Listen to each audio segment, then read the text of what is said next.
Hello and welcome to this new episode of Bootstrapping Your Dreams Show. I'm your host Manoj Agarwal, and today we'll be talking with Jeremy Delk. So, Jeremy is a serial entrepreneur with a passion for disrupting industries. Since 2001, his businesses have earned hundreds of millions in revenue and created hundreds and thousands of high paying American jobs, as well as other notable distinctions. Jeremy is also a best selling author and a popular public speaker. He jumped into entrepreneurial ventures with the naivety of a child and the tenacity of a tycoon. He started day trading at the age of 16, learning and failing with each trade. It is his it is this process that it is this process of adapting through failures that is paramount to his success in business. His knowledge and skill as a day trader helped him land a job as one of the youngest brokers at Fidelity, trading institutional equities in Boston and later in New York. It didn't fulfill the entrepreneurial spark within him. So he decided to go out on his own, creating Delk Enterprises. Uh, Delk Enterprises has grown from making 6,000 in its first year to a diversified VC fund that has built and exited investments in both private and public transactions. Today, more than 20 years later, Delk Enterprises has holdings in biotech, healthcare, consumer brands, technology, building material, and real estate. Jeremy now focuses on investing in and advising entrepreneurs through speaking. His upcoming book, which actually has released, shares his reality of the good, bad, and ugly of entrepreneurship. It serves as a not so subtle reminder of fundamental principles he learned through his journey. While great times don't last forever, neither do the truly bad ones. Welcome, Jeremy. I'm so excited to have you here. No, thanks for having me. Excited to be here. Awesome. So it seems like we have a lot of parallels. In fact, because I also started learning about day trading around about 2008, but that's a different story we can get into later. Tell us a little bit about yourself. How did you get to this level of success? And I've been following your content, and what's fascinating about what you say is so different. Like just jump in without a plan, whereas a lot of people really recommend take a lot of time in planning, come up with a business plan and whatnot. So let's find out who you are and how do you contrast your approach to entrepreneurship than others. Yeah, for sure. And I think, that's one of the main reasons I wrote the book, right? Because it's, especially on social media, which I don't like being on, but I think you have to be on in this day and age.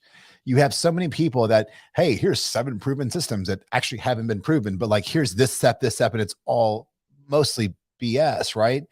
And I wanted to be able to go out and say, like, hey, this is my philosophy, this idea without a plan, which is, of course, the title of the book. And I put it together not because like, hey, I think you should just go without a plan, and that's just because I'm Jeremy Delk and go listen to me. I put it together to put 20 something years in chronological order of different businesses, and everyone I spoke about in the book precedes me, right? So it's not like it's like a dancing bear and I've started something up and then just went away. I built real businesses, real revenue with real employees, with real profit, and either exited them and they're still around, or now it's a passive investment. And I did all of them with it out all figured out. I think I got a disclaimer in the opening of the book that this is not a prescription to say, hey, just put a vision board together and life's all lollipops and gumdrops, because that's not what it is either. You can't just be laissez-faire. But the idea without a plan is more of a mindset of have a vision, look out on the horizon of where you want to go and take a step. That's it. Mhm, Take mhm. a step. So many entrepreneurs and so many people that don't actually ever become an entrepreneur, the leading reason is almost never external. It's Yeah, yeah. always internal. It's us. What if I fail? What are people going to say? What if this happens? What, like, and I think that's the piece of, if you just get started, and then you can be more adaptive, right? So I think you need to have some direction of where you want to go, but the more fluidity you can have, the more open you are when you get to that crossroad, right? I've seen so many entrepreneurs that, hey, well, on page 76, this is what we're supposed to do. Well, when you wrote that plan, page 76, you didn't have the information you have today. So Yeah, yeah, today you're more informed to make a better, more intelligent decision than you would when it's all game theory, right? yeah. Yeah, absolutely, absolutely. So that's a very good insight. A lot of people don't achieve the level of success because of what they have inside. But also the people who are successful, they also utilize the same pain, the same sort of you know uh, uh, challenges that they face in life, but they turn it into opportunity and they turn it into strength. So can you share with us what was your motivation, what drove you, and kept you going? Well, yeah, I mean, and I don't know, I know a bit about your backstory, but so if I'm a small town kid from Nowheresville, Kentucky, it's actually a beautiful town called Bardstown, bourbon capital of the world, but it's small town USA. And my dad had passed away when I was young. I was about 7 years old. And we went from quite a stable household to a hyper unstable household, right? Mhm, Single young mother, two young boys, hadn't really had a big career or worked. She, wasn't the breadwinner for sure. mhm, And now you have nice house, middle class, upper middle class household to smaller house, apartment. And then, just seeing that, instability and mhm, predominantly from losing the love of her life and mhm, also the income piece, it made me grow up really quick, right? And mhm. I think you can be shaped by your environment, and I could Yeah. either adapt to that positively or negatively. And so I think number one, to answer your question, that probably led a lot of my drive, ambition to never want to have that instability again, and just to kind of go forward. And then the other piece is, and I speak about this all the time, is you have a choice in life that look at things that either happen to you or for you. And we all naturally as humans, have bad events and, we get upset and go through and it's easy to feel bad for ourselves. But I found that it's the emotions most time and then the actions you apply to those emotions that often determine if that thing was a good or a bad thing. So Mhm, for me, it was that probably anchored in the motivation piece. And then the component of failure is constant. It's going to happen. It's will you pick yourself back up again? I, when I, was day trading, lost millions of dollars, all that, I did not have a safety net. mhm, I was mhm, on the walking the tightrope without a safety net. So failing was not an option for me. And doesn't mean you have setbacks. I had huge setbacks, lost, $2 million in 4 days. But I didn't have anyone to call to come through. My mom loves me and give the shirt off the back, but she didn't have that resource. And I think for me, that was good because I knew like, okay, you can feel bad for yourself, but that doesn't solve your problem, right? yeah, So yeah, what you want to do. So yeah. that's how, and I think you see that in the book too, that I'm not smart, right? I've just experienced a lot of things. Mhm, I've taken notes on those and then I apply what I've learned at each lesson to go through. And I look at failures that way as kind of a roadmap on yeah. how to play it better next time. Yeah, no, that's sorry about your dad. I've experienced similar losses in my life, and the thing that you said, not being about smart, I think that is the most simple wisdom that a lot of people fail to grasp. Like using your failures, learning from them, and applying them. So that those are wise words. Now, taking that further, a lot of people when they find success, they tend to get complacent. They don't want to lose their initial success, and it takes a different type of mindset to say, okay, I've done this. Now let's see what else is out there. So you kept going after your successful business. You kept like sort of investing in other businesses. Not only that, you are keeping up with time. You talk, investing in companies which are very futuristic in many ways. So how does that happen? Like I'm sure you experience people who just stay in their lane and stay there for the rest of their life. But how does your mind work in that sense? Well, I think I'm a masochist at first, I'd love to just be completely punishing myself to some degree. But I think, look, I'll give you a real answer, but I think a deep answer first, right? I think, and I talk about, in the book, not only the business side of it, but I share a lot of personal stuff and I went really kind of vulnerable. Mhm, And for a very long time, I wasn't happy with me. Right. So you have to be good with yourself first.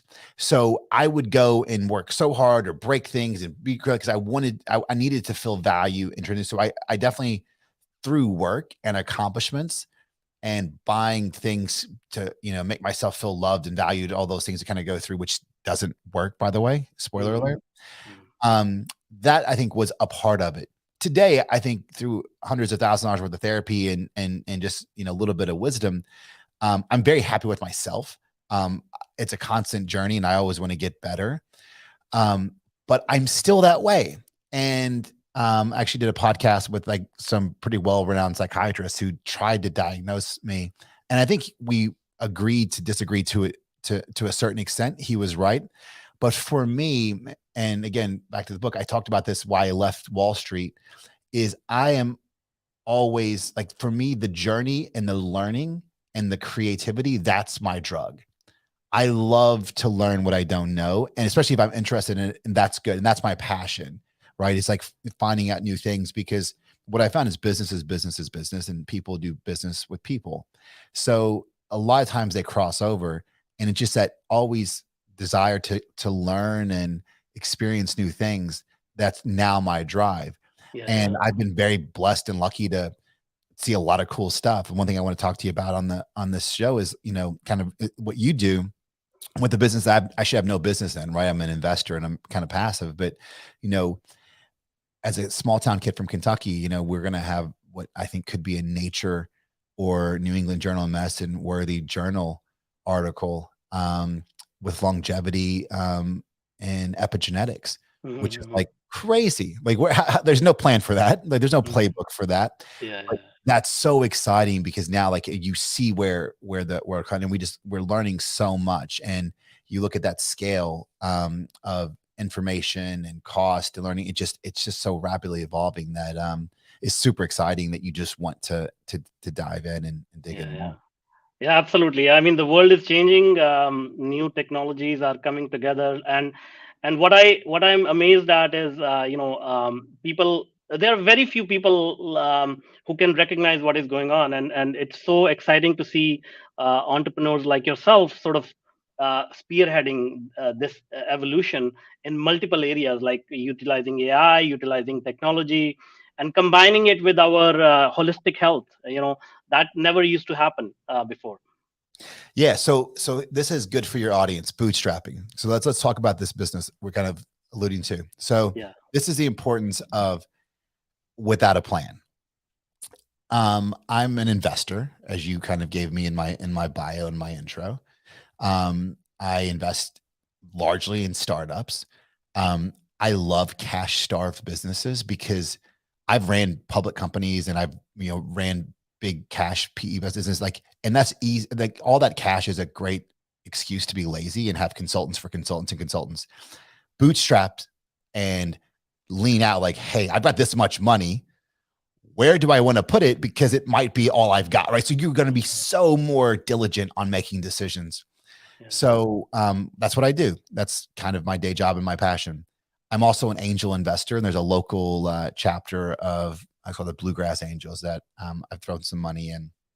And I heard about a company in town that I won't mention that was doing microfluidics and chips, which was odd, but it came out of the University of Kentucky, and odd for this region because we're not necessarily a med tech or health tech region. And I'm like, hey, well, they needed to raise $1 million, and we were already in the longevity integrative health space to a degree. And hey, you want to go look at it and hear the pitch? And I'm like, sure. And I brought my partner who runs the day to day of this business today. And we got the idea. They needed $1 million, and we probably could have, got 40% of the business. And I knew that if we were going to go, and that's me, and they gave us a pitch, and my partner wrote on a piece of paper, biological age. And this was a new concept 3 years, not new, but it was definitely not as well known 3 years ago. Most of this work came out of Steve Horvath's lab in Southern California. Steve will probably get the Nobel Peace Prize at some point. And he developed a systems clock, or it's called an aging clock, which is called Grim Age, which is basically a death predictor, that we can look at epigenetics. And if you don't get hit by a truck, but if you can go through based on your epigenetics right now, we can tell you um, predictably when you'll die. And the company just went public for health insurance, actually, that's licensed off of Steve's technology, Mm. and or you're also biological age. So I give my partner credit, who I called him the day before. I'm like, hey, do you want to come hear this pitch with me? He's like, yeah, sure. I'll go through. And that's how this business called True Diagnostic was born. Literally by going through without a plan, hearing an idea. That company, we tried to give them opportunity, because if the business worked, we know what we spend with Illumina, who's our partner, and we have an Illumina outfitted lab, which is a multi-billion multinational. We spend millions of dollars with them. So I'm like, hey, this is a small business. I could buy the business and via arbitrage by being its biggest customer scale. So Mm. like it was just it so much made sense. They couldn't figure it out, and shocker, it was a Yeah, academic yeah. led group. But that's how True started. And now fast forward 2 years later, a whole 2 years later, we will publish um, the largest data set with a much more accurate um, multiomic, and I don't want to get too technical, but you understand multiomic. So proteomics, epigenetics, epigenome. So looking at a multiomic approach. So it'll be the most highly correlative biological age. That's not chronologically trained. That's biologically trained for biological age, based off DNA methylation, and a death predictor. And we've already licensed the technology from Duke, looking at the pace of aging. So what's the rate in which you're aging? Mm. So um, pretty cool. So that starts to, and that's 3 years, and that was bootstrapped. I mean, it was a few $1 million to get started. So that's not like it's insignificant. So because Yeah, you yeah. need these expensive equipment, but Absolutely. but that's the idea of like, hey, how do you just kind of start and going through, and the company's profitable and doing millions in revenue now. And now the next phase, which I want to talk with you, and we'll talk more offline, is the cool part about what we have in this company is it's so robust. We're looking at over almost 900,000 CPGs, or markers. And you think Google can tell you a lot about yourself, right? All the by a drop of blood, we can look at, um, are you empathetic? Have you ever smoked? Do you have a drinking risk? Do you have any, risk? Would you, risk is a different piece, because we're working on FDA clearance for actual lab design tests. So this is Mhm. more lifestyle based at the moment, but the future could be what your, some other health risk components. It could also be, hey, could you benefit from a calorie restricted diet? So you have this very robust set of data. And now how do you go through and distill that down? So it's, I want to go through and like a search engine. I want to go through and search this data set, this data set. So now we're doing so much collaborating. I think we're doing collaboration with almost every IV in the US. Mhm. And with AI, which I know that's your world, and with this, chat GPT, and like where AI is kind of going. And it's very similar to, genomics, right? The human genome, 10 years ago, it was, very, very expensive. Now to run the entire genome, it's nothing, right? Yeah, But yeah. that's what I'm talking about, the economies of scale and where it could be. And then now layer that big data, and from a big health play, when big data, there's so many use cases for it.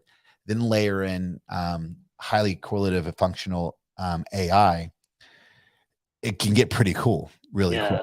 absolutely, absolutely. I mean, I'm very excited, obviously, about hearing these advancements, which could possibly make us live like 150 years, 200 years down the road.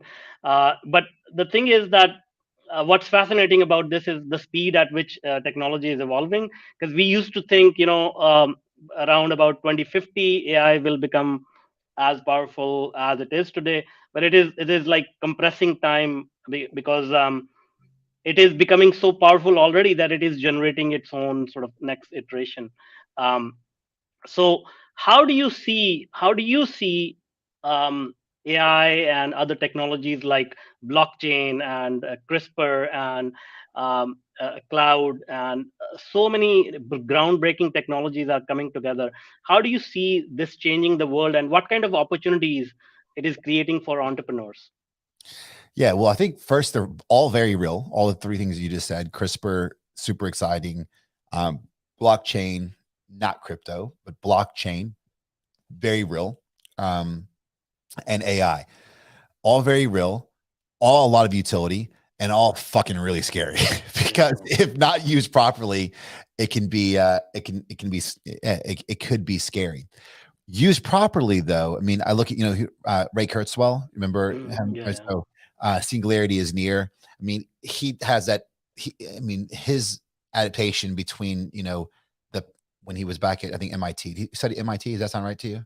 Uh, When he was at MIT at, like, 14 or whatever it was, the size of the computer, actual physical size, the output, and the cost, those 3 datas, and then you look at quarterly to this device, yeah.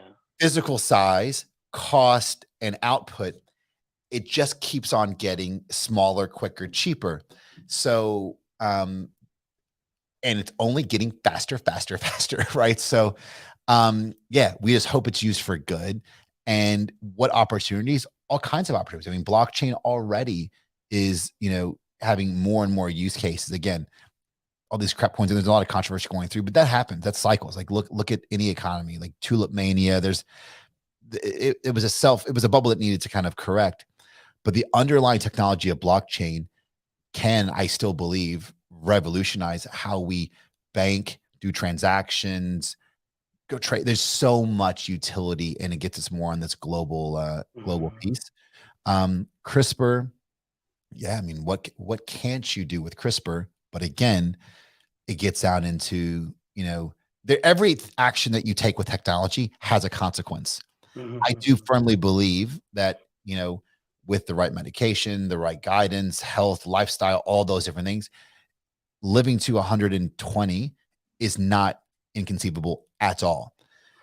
Problem is, what do we have? Already have global food supply shortage. We have, so everything has an inverse and Mhm. an adverse reaction.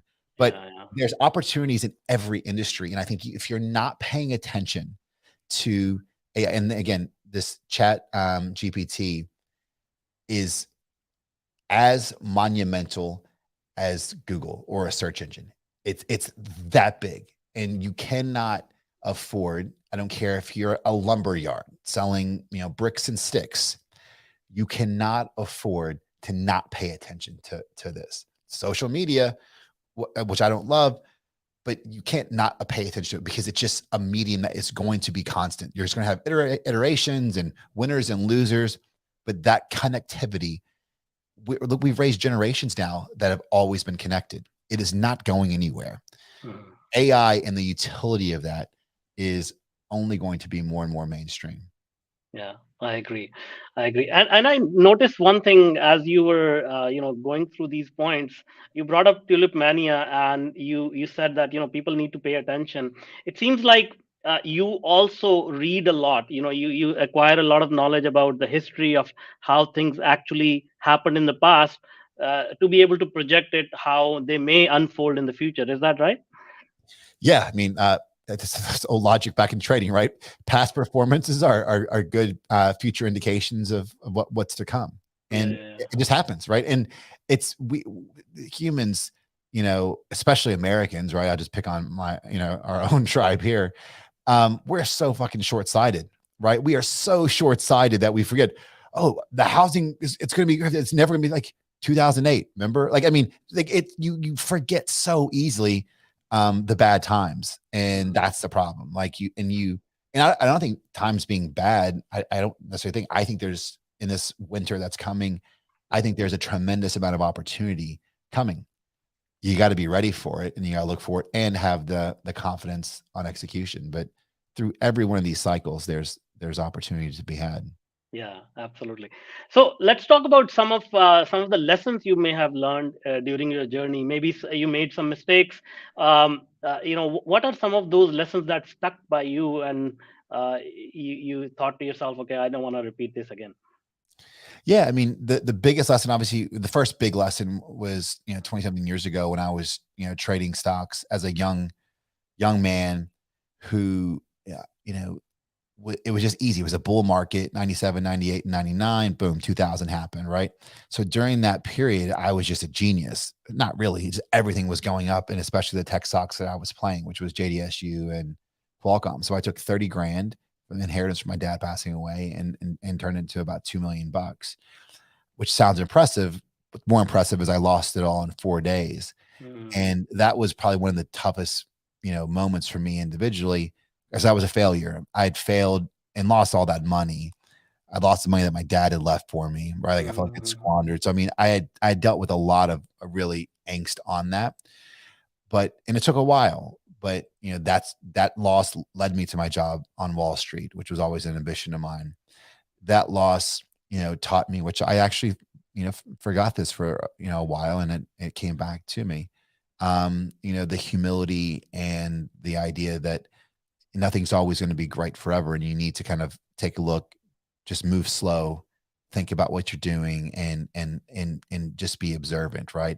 mm, The being that cautious, um, you know, cautious, you know, some sort of rational exuberance, right? To have some level of like a gut check mm, going through it, mm, mm, and gratefulness, right? I was grateful that um, it happened to me. Not then; it was fucking horrible. I hated life. I'm the failure. It was the worst thing ever. I'm a victim. But retrospectively, it was probably one of the best things that ever happened to me. Right? I learned that lesson at 19. I've got 2 kids now, and hopefully more on the way.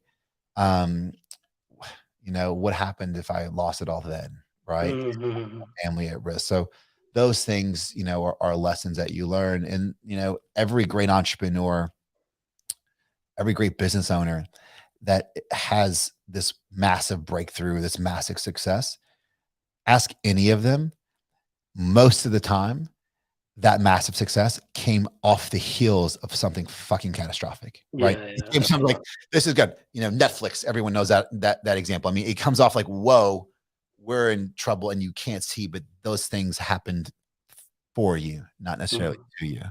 Absolutely. So I mean, that's a very scary thing to even think about at 19.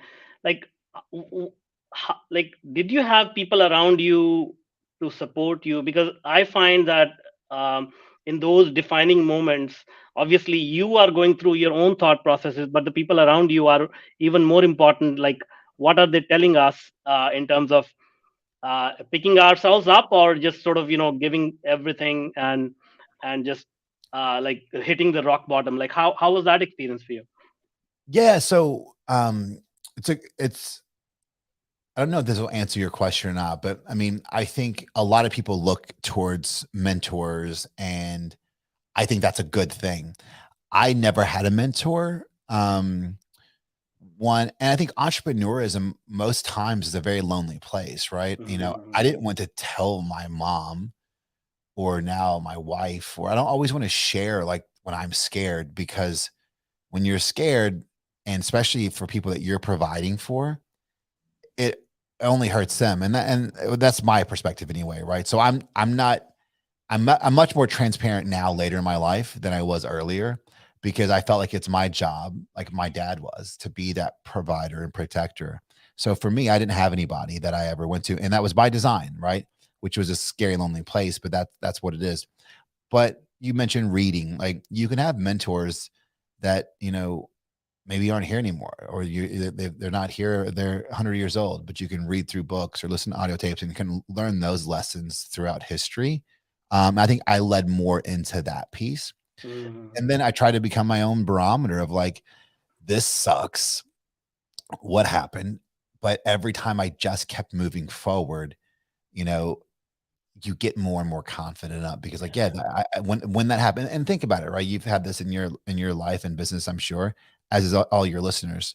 When you've had this one experience that's like been catastrophic, and we thought it was the end until it wasn't, Yeah, yeah. right? And I think that's it. Just remember that. And the more you can go through and look at those. I mean, I was in a super dark place. We had a business that we turned down almost $500 million for, then later got raided by the FBI, regulatory challenge, all kinds of stuff. And it fucking sucked. And probably, second, it's only second to, if not even second to, primary to me losing all that money when I was a young man. Because Mm, now, besides money, it was like liberties and freedoms potentially and all these things that come through, and you get in such a dark place, and it's easy to be felt like you're a victim. And then you got to come through like, hey, listen, did we play everything completely the right way? No, right? We didn't. yeah, Probably not. Why didn't we? Okay. Did you have good intentions? Yeah, but still, like, did you comply with every single thing? No, you didn't. And you need to take that medicine, and metaphorically, you take that medicine, like, okay, how do I do better? Like, that's a great lesson. And you came out, better than you could have. How mhm, do you go through and just try to do better? And now you're more conservative on this, but you're more aggressive on, your passions, and you're helping yeah, back. So that's it. I think you need to find what is driving you. yeah, And if yeah, it's a mentor or a coach, that's okay. I think coaches are great for sounding boards, right? You have the answers inside of you. What I do coaching, again, I can tell you what I see and maybe some pitfalls, but what I try to do, if you're a good coach, is you have the answer. You just don't want to fucking choose it. yeah, You want to yeah. be right. You know what I mean? That's it. Your business better than anyone, period. That's it. Mhm, yeah. Yeah. No, those are great insights. Yeah, I mean, books can be great mentors, and one thing you just said, like that was also profound. It's just about moving ahead. Just keep moving one day at a time, and then, as you said, like even the worst is, it just goes away like day and night. So now you are an investor. You look for other entrepreneurs. So this is a fascinating conversation I have with many entrepreneurs, startup founders. They're always wondering, like, how do you raise the next round? I mean, most people, that's all they talk about. How do you raise the next round? So I have my own opinions about raising money, but how do you find those gems? Like, what is your criteria? Do you look at the person, you look at the pitch, you look at the business? Like, what do you consider a good investment for your fund? 90% of it's the person, or the persons, the team. Yeah, yeah. 90% of it for me is the team. I've seen decks that could be potentially life and game changing, industry changing. Poor management or poor vision, poor team, and I pass. Right. I think that's the biggest component. Um, I've actually recently, the last probably year, I've found a lot of my new investment deal flow through coaching, right? Because it Mhm. starts out with a problem, and then it's almost like due diligence, because we trust each other now, right? Because, like, hey, I'm getting paid to consult to a little bit. I'm helping solve problems. I'm understanding how you're critically thinking. You're seeing my value as a coach. Okay, now we get you there. And if it makes sense to raise capital, then I'm investing, and it's either in cash or resources or shared services or whatever. That being said, most businesses don't need an investment. That's why I love Mhm. bootstrapping. Like, the longer you can go without raising money, the more you have until you kind of proof of concept, right? And I think that's it. Put your thing in. I'm not saying leverage everything and put yourself on the brink of financial harm, but especially now, it's nothing to start a business, right? What's it cost you to start a business? 10 grand, 5 grand. Like, you can get a website, register with the Secretary of State, accountant, tax. You can get all this, and then here's your idea. Good product or service. You're selling a product, go to Alibaba, you get small inventory. You're in business, man. It's so fucking easier than it was 20 years ago. Mhm. Get out there and test it. Because then, as opposed to a really beautiful pitch deck, which I think is the same as a resume, they're all BS. It's, if you can show something, hey, tangible, this is what we're able to do, and this is a little bit more developed, and I put my own time, money, and resources into it, that gets investors like myself much more excited. Mhm. And that you went through and done that. And I've got a buddy that actually just started a venture studio here in town, and that's part of the concept. Like, hey, put your own skin in the game, get some, put some action there. If you really believe in this, then go and do it. Absolutely. These are great words. And I hope all the startup founders who are looking for investors, they take note, because they very much align with what I tell people who I coach as well. So thank you so much, Jeremy. This has been such an interesting conversation. Now, before I let you go, can you tell us if people want to get in touch with you, what is the best way they can contact you? Yeah, so you can go to my website. It's jeremydelk.com, and I'm Jeremy S. Delk on all socials. So Facebook, Twitter, Instagram, YouTube, etc. So yeah, reach out. Love to help and learn more. Awesome. Great. We'll put that link in the show notes. Thank you so much. Thank you. Thank you.